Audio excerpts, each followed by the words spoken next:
Hello everyone, today on Mark's Finance and Fitness, Nala's going to help us do a workout. Now, Nala's definitely needing to lose some weight. She weighs a lot, she's pretty huge, look at her. So we'll see what she can do with us, but I just wanted to say thank you for tuning into my channel. It's been a little over 3 months now since my surgery, and as I'm getting back into working out, I'm realizing that there are just certain things I am not capable of doing quite yet. And I think it's important for everybody to know that there's modifications for different things that you can do to make a move that probably is hard for you easier. I want to go over just a few of them, just make a quick fitness video, and hopefully help you to feel more comfortable if you're doing certain things. So today I'm going to go over squats, push-ups, abs, and then something with the bar that I think is a great workout and that might help you. So first, we're going to start with push-ups. All right, so with push-ups, doing push-ups on your feet, just off the floor, can be difficult for a lot of people. As I'm doing this, it takes a lot of core, and that's kind of where my surgery took place. So I realized that, I do have the chest and arm strength, but the core connects to everything, and it made it difficult. So what I had to do a lot of the time is what I'm going to show you now. So instead of doing just push-ups on your feet and on the floor, I suggest you get a bench top or something that's elevated. The higher you go, the easier it's going to get. The other thing is, it's okay to do push-ups on your knees. You can still have an effective push-up. And what I mean by effective is having the right form. So as you do your push-ups, you always want to keep your body straight. Pretend like you have a broomstick on your back and you want to have as much as your body touching that broomstick. You don't want to be punching over in any type of way. And you want to keep your core as tight as you can. And so what you want to do, like I said, the higher you go up, the better. But you keep your knees on the ground and you flatten out to where your body is straight. And from there, you go down as far as you can and you do push-ups. The goal for you guys is to do as many as you can in the easiest position. That's going to be the key. Instead of doing only 3 push-ups, try to do about 10 to 20 at a time in a position that's comfortable. So if you need to go higher up, do that. But you just simply lower and raise. Lower and raise. And you can do this to make things easier, as I know everyone's at different levels, and that's okay because you got to start somewhere. And for me, I'm having to restart, and so these are things I'm having to do. So the next thing I want to show you guys is squats. All right, so with squats, this is very simple. Let me adjust the camera just a hair. All right. So usually when I did squats before, I put a bar on my back with weights, but right now I don't want to overdo it. So body weight is your best friend, and you're still going to get an amazing workout regardless. So what I suggest is just using your body weight and going over what I have in prior videos. And so you want to have your feet slightly turned outward and your heels just outside your hips.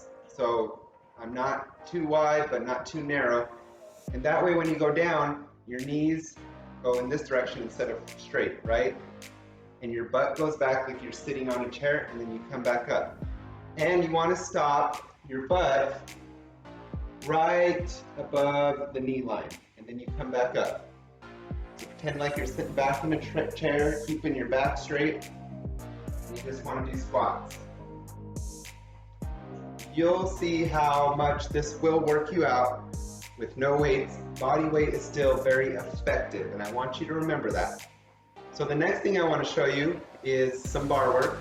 Now, you can just get a bar so it helps you with the form.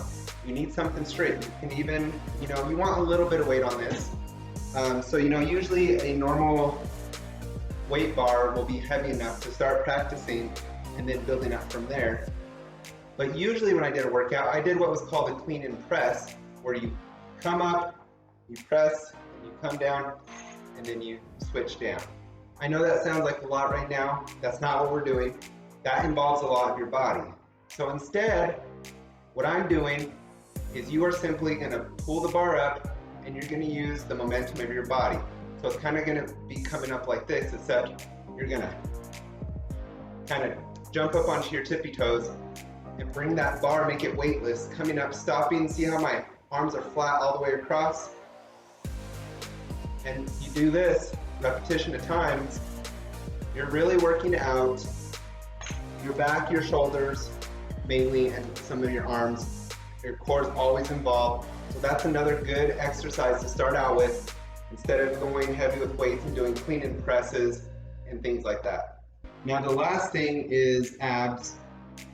This is the hardest thing for me, and so I realized this will probably take the longest, is to really get into those core workouts.